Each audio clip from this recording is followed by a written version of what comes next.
Welcome to channel SMK Bakti Mandiri Bekasi. Assalamualaikum warahmatullahi wabarakatuh. Salam sehat, salam hebat dari kita yang selalu penuh semangat. Jangan lupa 5M-nya, tetap patuhi protokol kesehatan.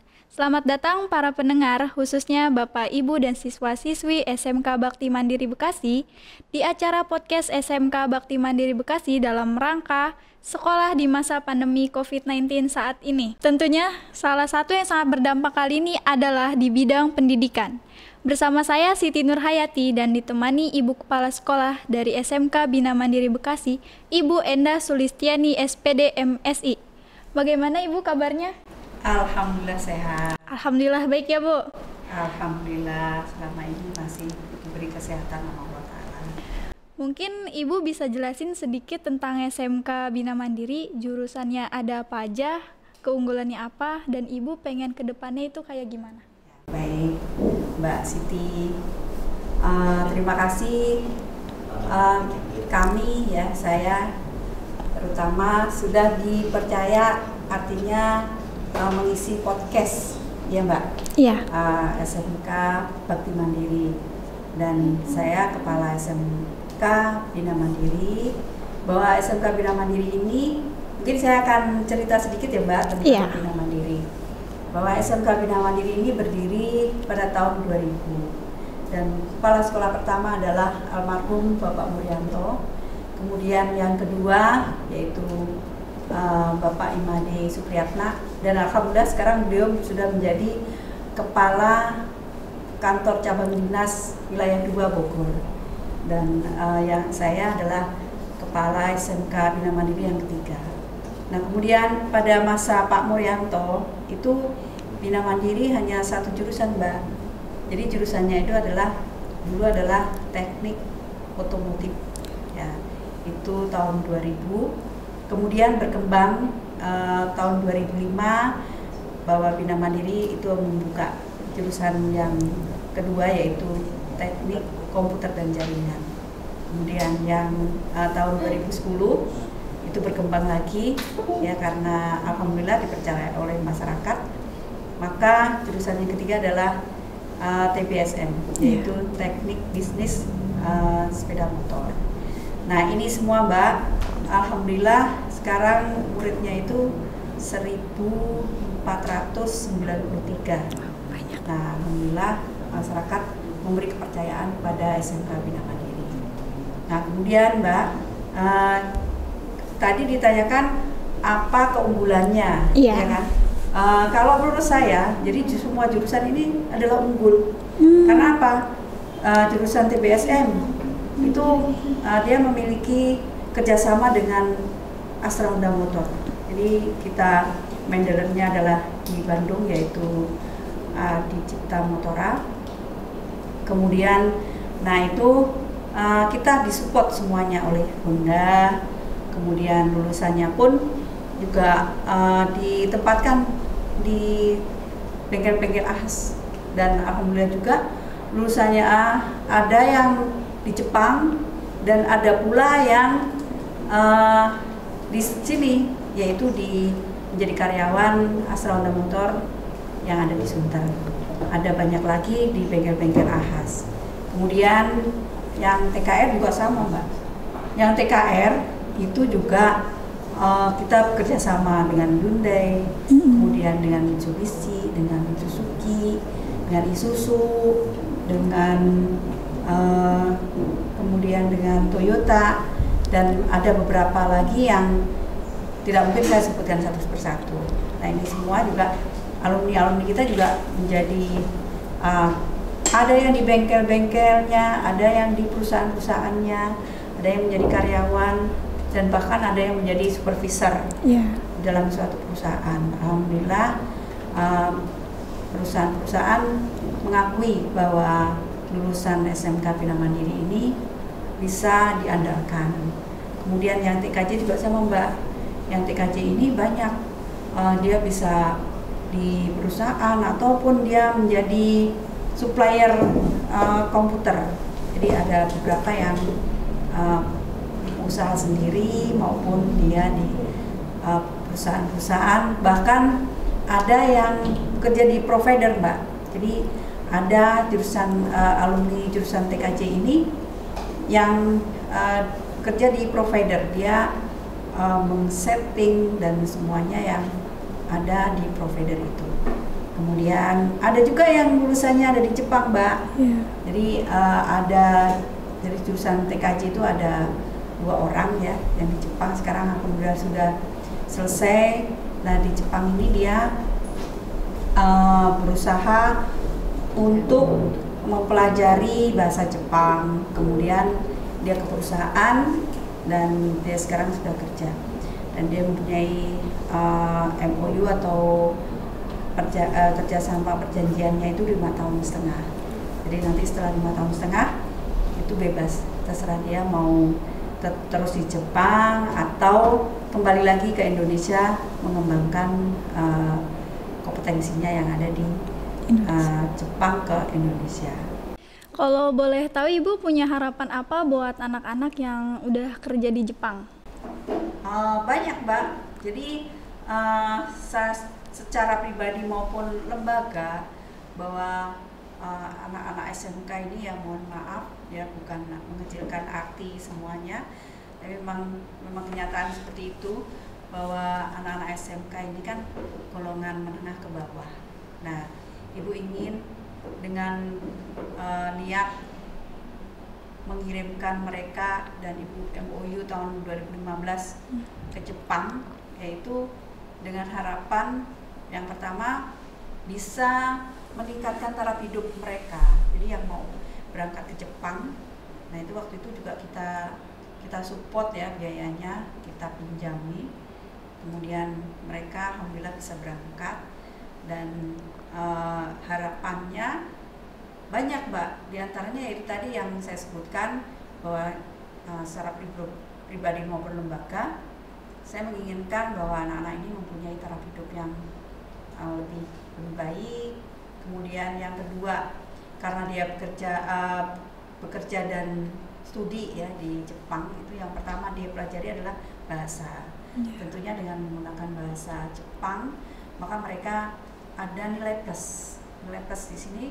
Selain dia bisa bahasa Indonesia, dia tambahnya bahasa Jepang. Dan kalau dia nanti pulang ke Indonesia, nanti akan dia pengen bekerja di perusahaan yang di bawah naungan Jepang, yaitu maka dia akan mendapatkan posisi yang lebih baik. Iya, lebih baik. Lebih baik lagi. Nah, terus kemudian yang selanjutnya adalah saya menginginkan kalau dia sukses, insya Allah dia akan bisa mengangkat keluarganya akan yang lebih baik ya. Syukur-syukur dia bisa menolong saudara-saudaranya, dan syukur-syukur lagi jika dia akan kembali ke sekolahnya dan akan menolong adik-adik kelasnya. Jadi paling tidak memberikan pengalaman lah yang dia alami di Jepang, kemudian dia sudah artinya sudah berjuang di sana, di negeri orang yang mana banyak suka dukanya pasti ya, apalagi yang pertama-tama masih belum menguasai bahasa, kemudian dia harus belajar bahasa dan dia harus bergaul, harus beradaptasi di negara orang, kulturnya berbeda dan lain-lainnya. Itu yang ingin saya harapkan. Selain di Jepang juga ada, Mbak, yang di Taiwan. Oh, Taiwan. Ya. Kalau yang di Taiwan ini juga sama seperti itu, bekerja sambil kuliah. Nah, kalau yang di Taiwan, ini insya Allah nanti lulusnya dia S1, Mbak. Kalau yang di Jepang ini memang kita di college ya, jadi kalau di sini namanya diploma. Itu ya. Dalam program apa, Bu? Sama, jadi alumni-alumni yang ingin mengembangkan atau ingin mempunyai pengalaman yang lain ya, seperti di negara kita ya, tidak ke luar negeri. Jadi untuk bisa tahu wawasan bahwa tidak hanya Indonesia saja negara ini. Jadi ada negara lain yang dia bisa mencari ilmu, bahkan bisa mencari rezeki ya yang lebih baik, yang akan menjadikan dia itu nanti sukses dalam kehidupannya. Itu Mbak yang kami harapkan baik secara pribadi maupun lembaga. Keunggulan SMK Bina Mandiri yang tidak dimiliki sekolah lain itu apa, Bu? Banyak, Mbak. Satu, kita bisa dari jumlah siswanya saja ya. Kita kan besar, SMK besar. Yang kedua, kita banyak memiliki kerjasama dengan perusahaan-perusahaan besar, misalnya seperti itu. Dan sekolah kita ini adalah sekolah Bina Mandiri, maksud saya itu adalah sekolah pilot project. Ya, pilot project dalam hal ini waktu kita kurikulum 13 kita juga pilot project. Terus kemudian ujian nasional berbasis komputer kita pilot project. Terus kemudian sekolah besar ya kita juga pilot project. Nah, kemudian kita juga sudah memiliki LSPP 1, Mbak. LSPP 1 ini fungsinya adalah untuk sertifikasi kompetensi yang siswa-siswanya nanti akan memiliki sertifikat ya yang gambar Garuda itu yang dari BNSP. Nah, sehingga dia bisa berkompetensi atau berkompetisi dengan sekolah-sekolah lain, bahkan dengan warga negara lain yang memiliki kompetensi, sehingga kita menjadi raja lah di negeri sendiri. Iya. Gitu. Jangan kita menjadi prajurit di negeri sendiri. Kita harus jadi raja. Harus jadi. Ya. Jadi dengan demikian kita harus terus mengembangkan pendidikan, mengembangkan kompetensi. Jadi jangan sampai hanya dapat dari situ saja kita ilmunya dari sekolah saja. Kita harus cari medsos luas ya. Kita bisa belajar di medsos, bisa belajar dari pengalaman, bisa belajar dari orang-orang besar yang mana kita akan bisa melaksanakan apa saja yang kita inginkan ya, selagi bisa dilihat, insya Allah nanti Allah itu akan memberikan kemudahan-kemudahan kalau kita memang sungguh-sungguh ya. Jadi jangan lupa juga kita juga harus isi keimanan kita supaya kita tetap ya mendapatkan ridho Allah Ta'ala. Sebentar lagi kan tahun ajaran baru nih, Bu. Siapa tahu ada yang mau daftar tapi masih bingung alamatnya di mana. Coba Ibu bisa jelasin alamat lengkapnya. Bisa Mbak, bisa. Jadi semua orang juga tahu, di Google juga ada. Iya, udah lengkap ya, Bu. Bina Mandiri juga ada. Jadi tidak ada salahnya juga saya akan memberikan alamatnya. Alamat tepatnya itu adalah di Jalan Bintara 9 nomor 32.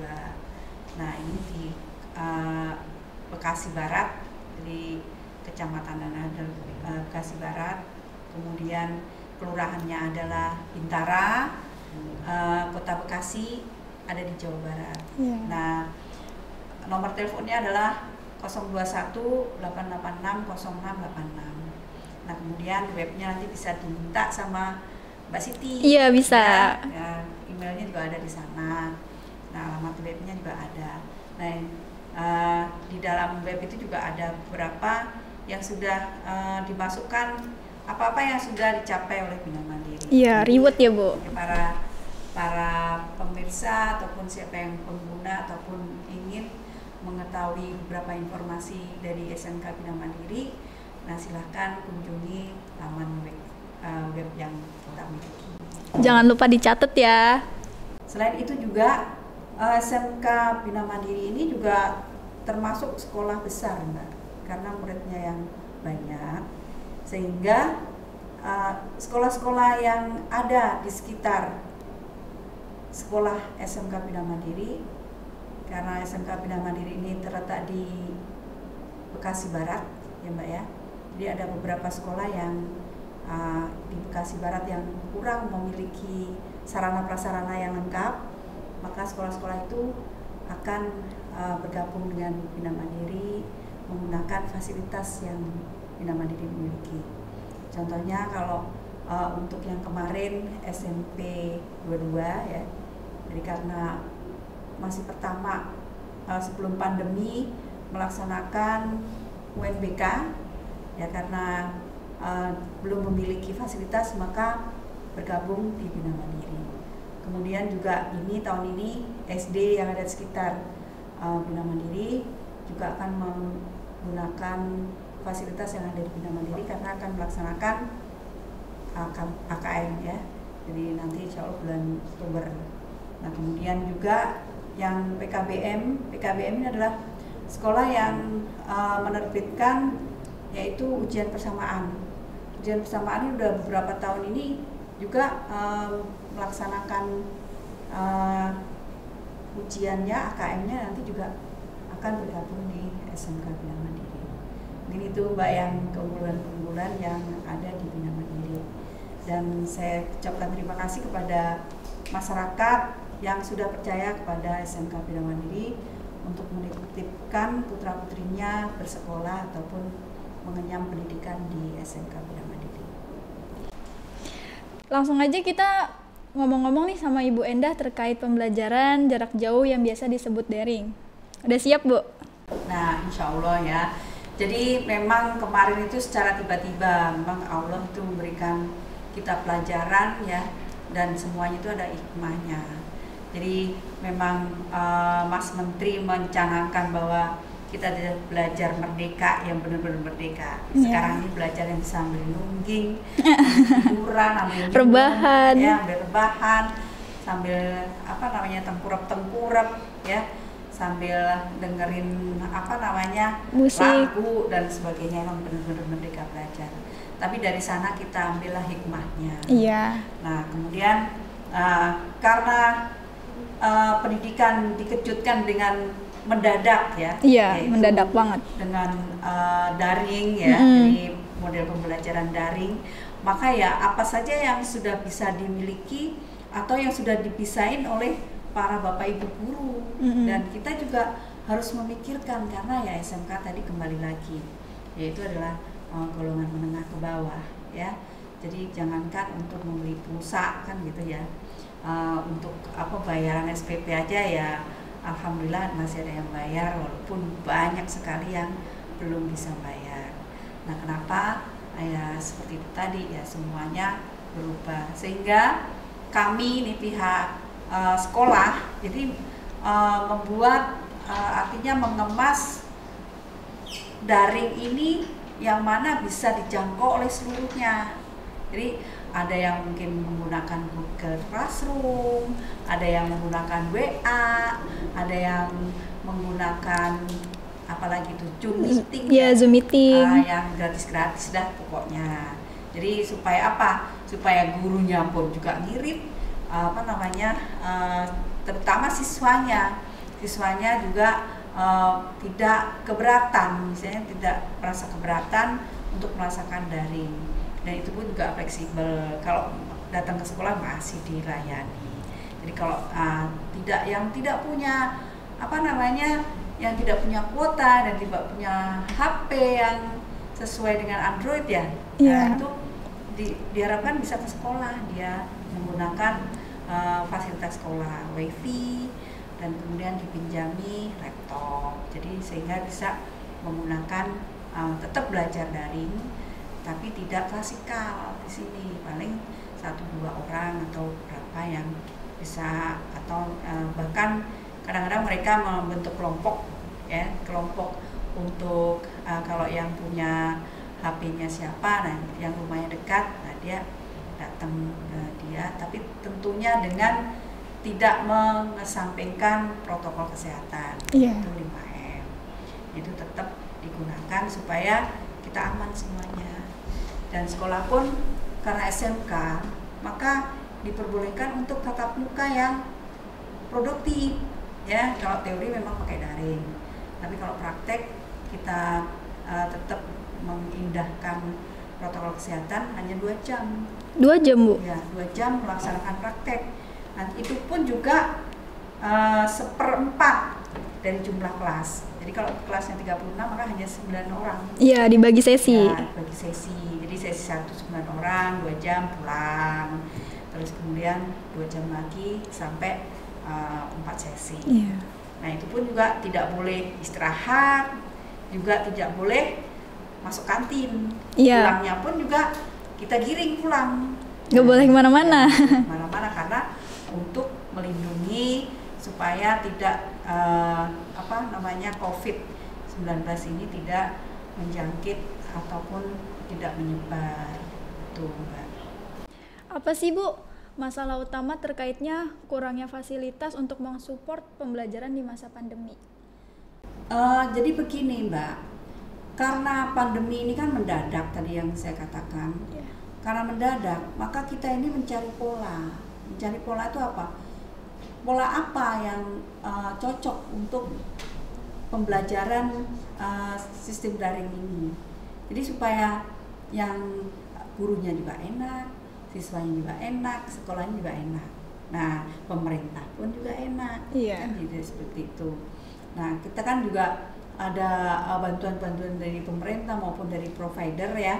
Jadi untuk memberikan kuota-kuota gitu kan, ya itu sangat berterima kasih. Jadi itu membantu. Tapi itu pun juga tidak selamanya membantu. Karena kan kita juga menyadari juga bahwa kan kita harus mencari sendiri.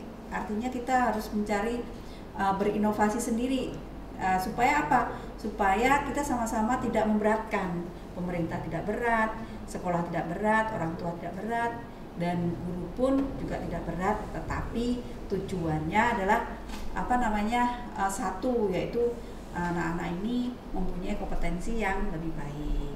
Nah, sehingga kan dengan begini maka istilahnya inovasi-inovasi anak-anak untuk apa? Untuk berkembang, bahwa tidak hanya harus ke sekolah dia bisa belajar, dan tidak hanya harus diplototin sama guru ya, tapi dia harus bisa belajar, dan tidak harus di satpami sama satpam, dia harus berdisiplin sendiri. Iya, harus disiplin. Ya, harus bisa mengadaptasi apa yang sudah kita alami sekarang, Mbak. Jadi kita harus lebih baik lagi menjadi kualitas. Jadi ini kan istilahnya evolusi ya Mbak ya. Iya. Kalau dulu kan dinosaurus yang gede gitu ya, kemudian menjadi kecil. Mungkin kita juga mengalami seperti itu ya.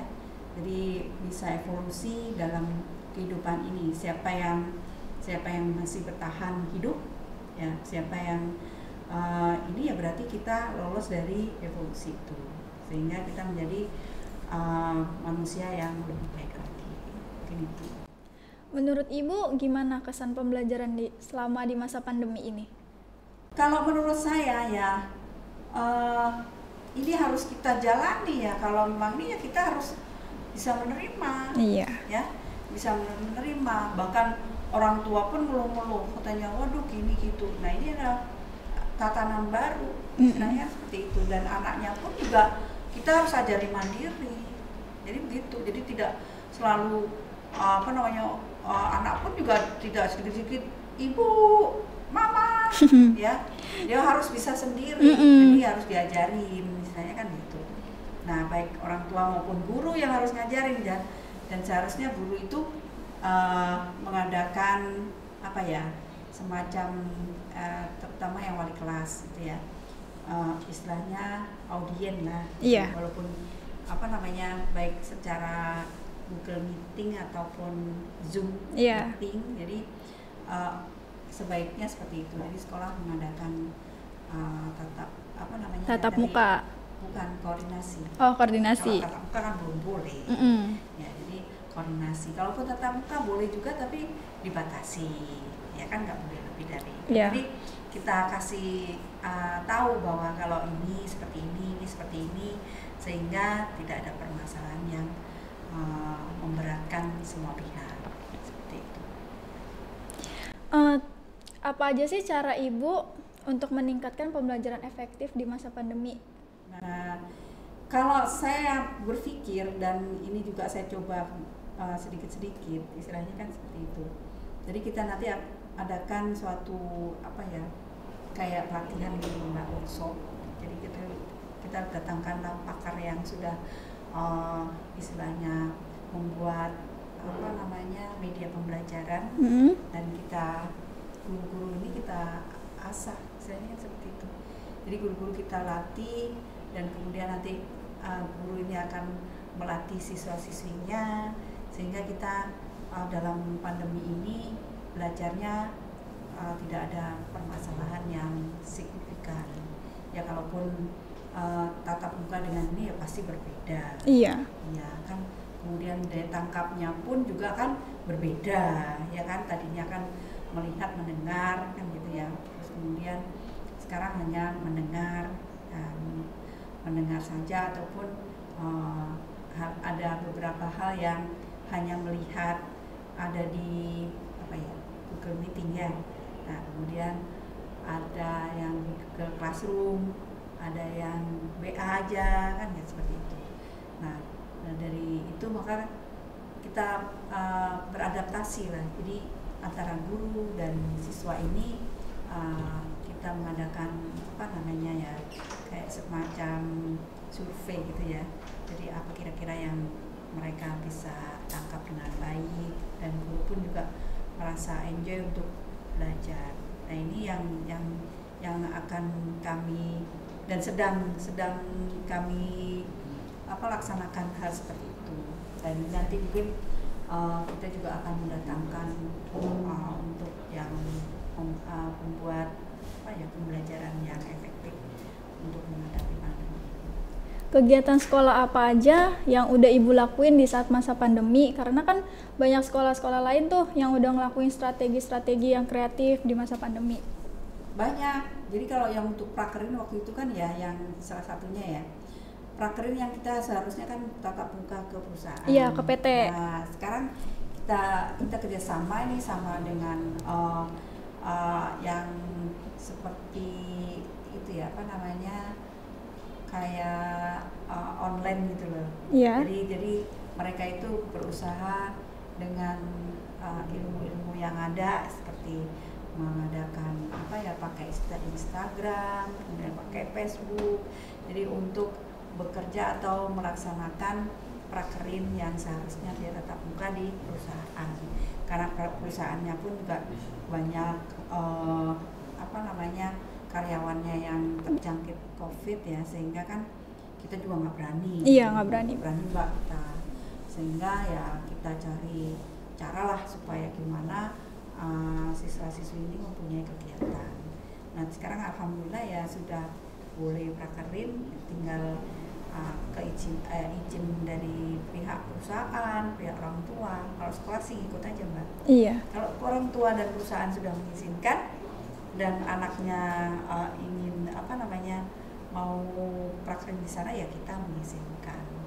Terus kemudian juga banyak sekali ya kalau memang ini itu prakerinnya ya seperti observasi gitu ya. Jadi kalau observasi kan tidak banyak ya, dia bisa melakukan sendiri atau dia berkelompok, boleh ya, boleh berkelompok tapi dibatasi, tetap protokol kesehatan. Nah terus kemudian kita pun juga melaksanakan banyak kegiatan Mbak, yang seperti yang tadi kita juga melaksanakan uji kompetensi, tapi ya waktunya panjang, yang tadinya seminggu bisa 1 bulan. Iya. Kan karena protokol kesehatan dan tidak boleh banyak. Jadi seperti itu. Jadi untuk kelas 12 kita juga melaksanakan uji kompetensi. Terus kemudian kita juga kemarin juga kita uji kompetensi LSPP 3 Mbak. Jadi yang untuk nanti mendapatkan sertifikat Garuda dari BNSP. Jadi kita kerjasama dengan LSPP 3 top ya, kita anak-anak kita itu ada beberapa siswa yang kita udah seleksi, jadi untuk melaksanakan uji kompetensi LSPP 3. Kalau misalkan masa pandemi ini udah berakhir, Ibu punya rencana apa buat kedepannya? Banyak Mbak, rencana itu banyak. Dari dulu di pikiran saya pribadi itu tuh banyak sekali yang ingin saya lakukan. Jadi saya ingin istilahnya siswa-siswa ini mempunyai kompetensi itu yang lebih ya dibanding sekolah-sekolah yang lain. Jadi kompetensi ini apa ya? Kompetensi untuk menunjang nanti dia terjun di masyarakat ya, baik itu kompetensi dari pelajaran maupun organisasi-organisasi. Jadi saya itu ingin siswa-siswi SMK Bina Mandiri ini memiliki mental yang kuat ya, terus kemudian fisik yang sehat, kan seperti itu. Jadi kalau fisik itu menurut saya itu bermulanya dari mental. Iya. Jadi kalau mentalnya sehat, insya Allah fisiknya akan sehat. Jadi seperti itu. Nah kalau fisiknya atau mentalnya tidak sehat, insya Allah fisiknya juga akan loyo. Iya, loyo. Ya, jadi saya menginginkan alumni-alumni ya SMK Bina Mandiri ini mempunyai prestasi ya yang lebih dibanding yang lain. Gimana caranya?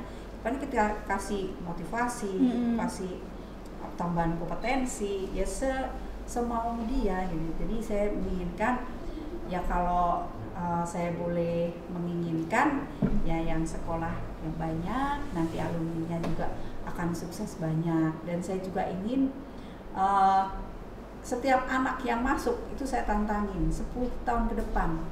Ibu pengen lihat kamu itu akan ikut dalam kancah mengendalikan negara. Artinya kan dia harus punya jabatan, harus bisa duduk di sana kan gitu untuk mengatur negara ini. Itu harapan saya.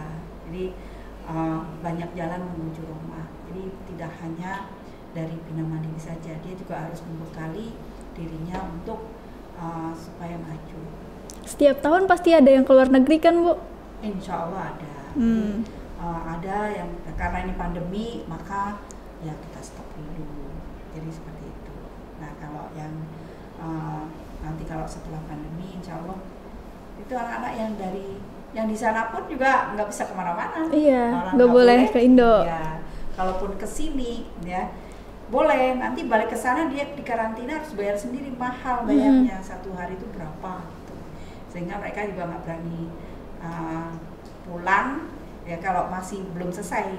Tapi kalau nanti udah selesai ya nggak tahu lagi. Nanti mudah-mudahan Allah Subhanahu Wa Taala akan mendengar doa-doa kita ini supaya COVID ini segera berlalu dan kita menjadi seperti sedia kala lagi, ya bisa beraktivitas kemana saja yang tidak harus dilarang-larang dan harus PCR ya dan sebagainya. Untuk para teman-teman yang masih bingung, silakan bergabung di SMK Bina Mandiri Bekasi. Untuk linknya saya taruh di deskripsi di bawah ini. Nah, sudah sampai di penghujung acara. Semoga pandemi ini segera berakhir dan semoga kita berkumpul kembali untuk menimba ilmu. Nah, tadi kan udah dijelasin tentang SMK Bina Mandiri Bekasi. Buat kalian semua yang masih bingung cari sekolah, mungkin sekolah SMK Bina Mandiri Bekasi bisa menjadi alternatif buat kalian. Oke, terima kasih Ibu sudah meluangkan waktunya. Sama-sama, terima kasih juga sudah mengundang saya. Mudah-mudahan SMK Bakti Mandiri dan Bina Mandiri selalu sukses. Amin. Terima kasih semuanya. Mohon maaf bila ada kata-kata yang tidak sesuai. Wabillahi taufiq walhidayah. Wassalamualaikum warahmatullahi wabarakatuh. Waalaikumsalam.